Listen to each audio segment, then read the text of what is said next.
sharing experiences of the job market, the kind of expectations of the employers with the students. So all these help students to plan and to make the right career choices.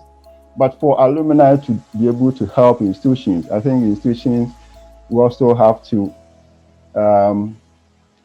create the space. For research also show that institutions that provide very supportive learning experience for students are more likely to give back when they leave the institution. So helping students to get that kind of positive experience, feeling belonging, that helps when they are out of the institution, then they can also give back. In terms of industries, it's important that industries share skills needs, because if institutions don't know what industry requires of the graduates, then it will be difficult for them to include some of these things in their curriculum. So it's good that employers share their skills needs, the requirement that they want from the graduates. It's also important to co-create courses with tertiary education. Sometimes institutions or employers want to set up their own training schools rather than working with institutions, to higher education institutions, to improve the quality of the courses. And most of the time they're saying because the students that are coming do not have the kind of skills they need, so they set up their own trainings to train students, which is not a bad idea. But I think it's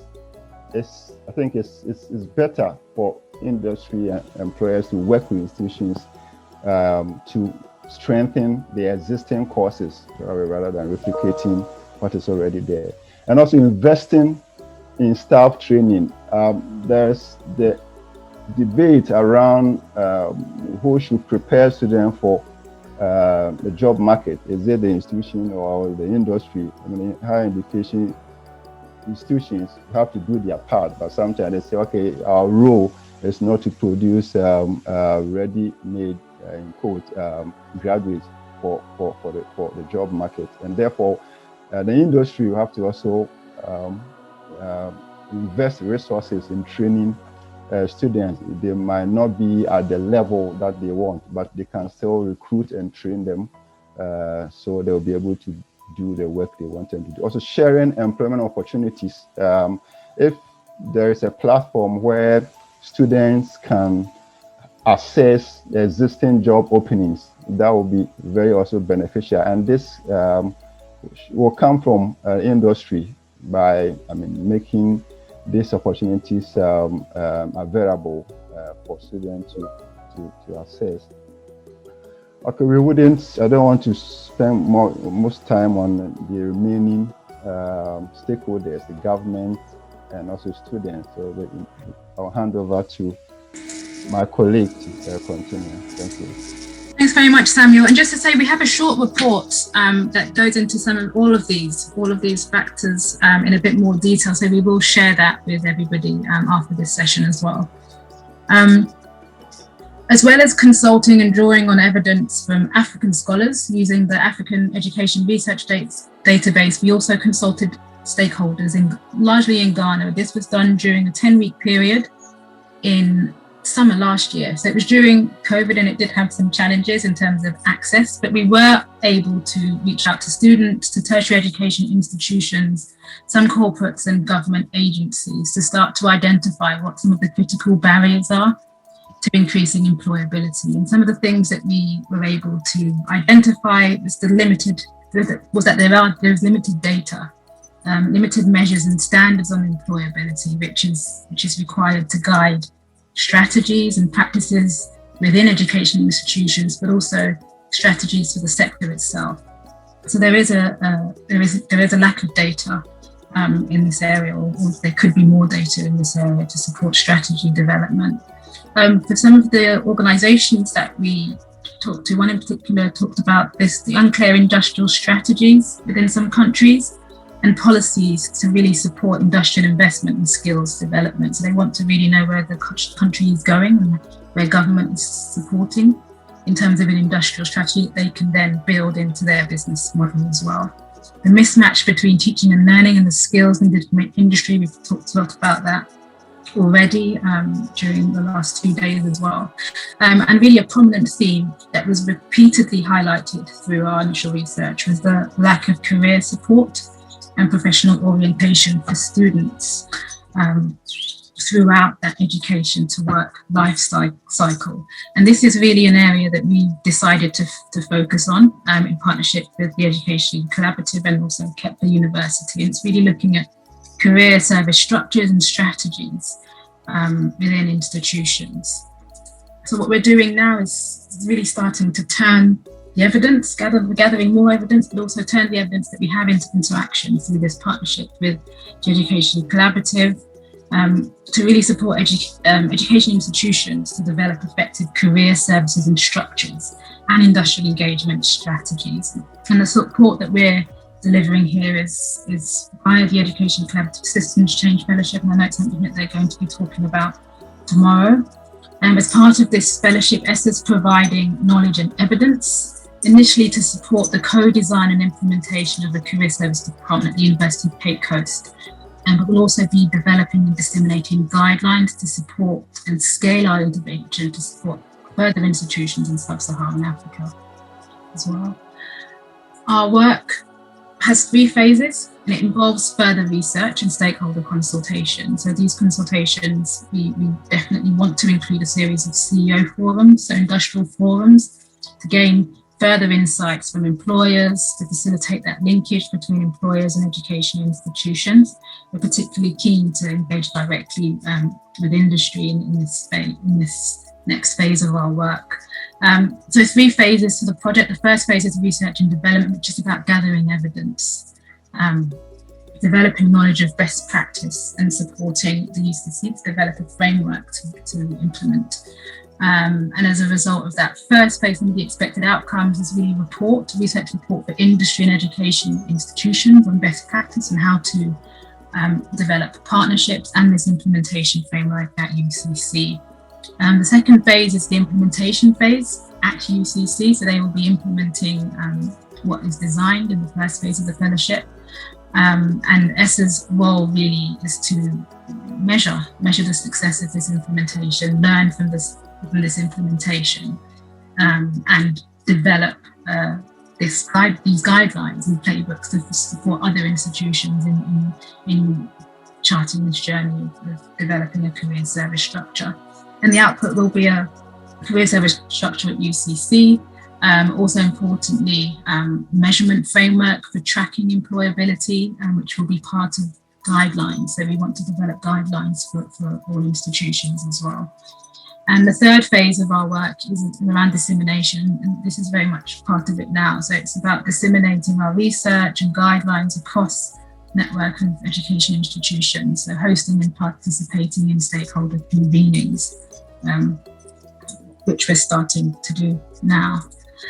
And we really want to engage you all in this work that we're doing so that we can capture and learn and build on existing approaches that benefit the collective. So part of this, our attendance here and why we're here today is really to start to be involved this week, should I say, start to be involved in capturing and learning from all of you in terms of what works and what doesn't work. And the work that we will be doing moving on from this week is more of the same. And where we see the benefit of our work for the systems fellow, it's in that design and implementation of a career service structure and measurement framework. We think there's we see benefit for industry in the work we're doing, in that fact that they will have the opportunity to contribute to a report on employer engagement with education institutions and receive a copy of that report to support partnership development. We do want to develop a network and work with CEOs to really support them and facilitate their engagement in closing the skills gap as well. And in the long term, we want to medium to long term, shall I say, develop mutually beneficial partnerships and programs. So we really see the benefits, mutual benefit, the benefit for industry of investing in this work is to really improve the talent pipeline, to enhance innovation and problem solving. So really utilising universities as hubs of research to support problem solving, and really investing in employability to ensure that we produce ready-to-work graduates as well. And for really all institutions, so those that are part of the fellowship and not part of the fellowship, developing and sharing that knowledge of industry requirements, priorities to support strategy development around employability, and disseminating these guidelines to really support effective employer engagement strategies as well. Two main ways at the moment that you can engage in the work that we're doing. We want to engage with one-to-one conversations with industry and education institutions, and we will also be facilitating industry roundtables, which will also involve education institutions in the summer and autumn. This is really to disseminate our research and start to facilitate networking and action planning around partnerships as well. So I've rushed through all of that, and I know we're at time. But yeah, so key things really to share the work that we're doing in this area in collaboration with the Education Collaborative and Kepler. We really wanted to highlight this African Education Research Days, which is a free resource. You can access it through the ESSA website, and it really is research from African researchers on education. So it really should be guiding the work that we're doing in education and employability as well. And really to encourage you all to engage in the work that we're doing in partnership with the Education Collaborative around employability through the Systems Change Fellowship. I don't know if we've got a few moments to take any questions or comments on what we've been presented. If there's no time now, we are still available this week. We'd love to engage in conversations with industry and also academic institutions who are really interested in being part of this research, which is underway. So thank you very much. We have some time for Q&A if participants are willing to. Hi Abigail, thanks very much for your question. Yeah, we see government and policymakers definitely as key stakeholders that we should engage. A lot of the work that ESSA does is really convening all of these different parties in our work. So we engage them in research, we also engage them in the dissemination of our research. So along this journey that we're doing, we will be, and we have already, we will be reaching out to government and policymakers and engaging them in also roundtable discussions. It's kind of how we work is really about bringing together all of these different elements to define effective solutions. I think that's a quick response to that question. All right, but we've got a poll on here. Really, it's to understand. I'm very much interested in understanding